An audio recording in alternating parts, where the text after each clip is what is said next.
Wie bewerten Sie als Kirchenrechtler das Motu Proprio, Summorum Pontificum?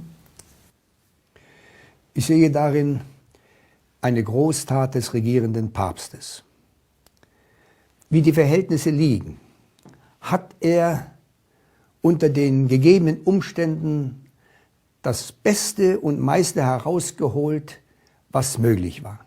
Er musste ja mit dem Widerstand vieler Bischofskonferenzen und noch mehr der meisten Theologen rechnen. Angesichts dieser Lage sehe ich das Motu Proprio Summorum Pontificum als eine mutige Tat des gegenwärtigen Papstes an, die meines Erachtens deswegen so hoch einzuschätzen ist, weil die alte Messe ein Korrektiv für die Mängel der neuen Messe ist. Sie haben selber nie eine neue Messe gelesen. Warum?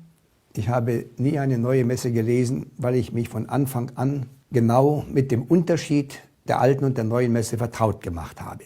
Ich habe zunächst gewisse Auslassungen mitgemacht, also meinetwegen das zweite Confiteor vor dem Empfang der Kommunion weggelassen wurde. Als ich aber erkannte, dass die Messe immer mehr ausgepowert wurde und dass gerade die neue Messe viele Wahrheiten des Glaubens nicht mehr so deutlich aussprach wie die alte Messe.